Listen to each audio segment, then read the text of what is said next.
Rain hammered against the old metal roof of Sunrise Diner, the kind of small cafe people only visited when they had nowhere else to go. It was late, almost closing time, and Aisha, the youngest waitress there, wiped down the counter with trembling hands. She was exhausted, more than exhausted. Her shoes were worn out, one sole half detached. Her hair was tied back quickly, not neatly. She hadn't eaten properly all day because she needed every rupee she earned to take care of her sick mother and younger brother at home. But she still smiled for customers. Even when her stomach growled. Even when her eyes burned from crying earlier in the bathroom stall. The manager had yelled at her for being too slow. But she wasn't slow, she was starving, tired, and scared. As she finished cleaning, the bell above the door jingled. A tall man in a faded gray jacket stepped inside. He looked lost. Not physically, but emotionally. His eyes were distant, and he walked slowly, as if carrying something heavy inside. Aisha straightened and forced a smile. "Good evening, sir. What can I get for you?" He sat down at the far corner booth, keeping his head low. "Just water," he said quietly. "Only water." Her heart sank. At this cafe, tips were everything.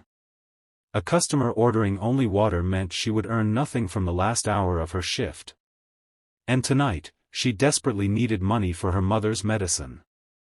Still, she nodded politely and brought him a clean glass filled with cold water. "Let me know if you need anything else," she whispered. He looked up briefly. His eyes were red-rimmed, not drunk, not sick. Someone who had been crying.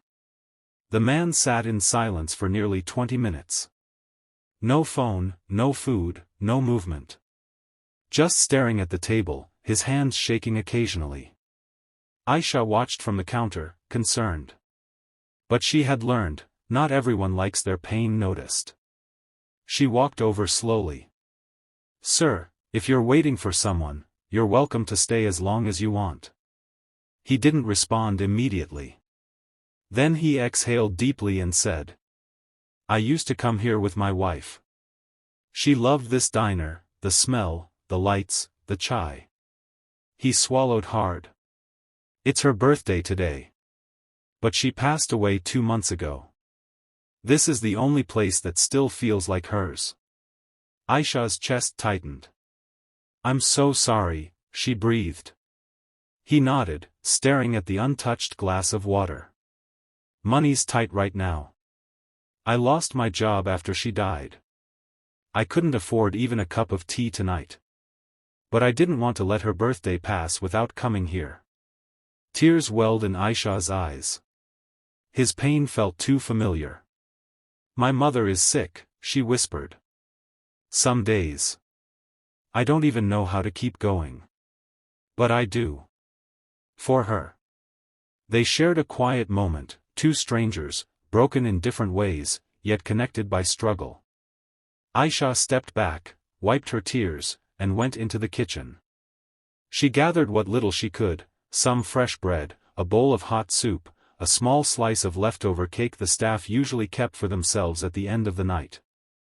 She placed it all gently on a tray and carried it to him. He looked confused. "I didn't order." "It's on the house," she said softly. "Your wife, she would want you to eat something warm. Please." His lips quivered. "I can't take charity." "It's not charity," she insisted. "It's kindness. And you deserve kindness today." Slowly, he picked up the spoon. With the first bite, his shoulders began shaking. He cried silently, wiping tears with his sleeve. Aisha stepped away to give him space, and finally allowed herself to cry too. After he finished, he stood up and walked to her. "You don't know what this means to me," he said. "No one has shown me kindness in a very long time." She smiled weakly. "Sometimes that's all we need." He reached into his pocket and placed a small folded note on the counter. "I'm sorry I can't tip you properly," he said. "But please read this later." Before she could reply, he left the diner, disappearing into the rain.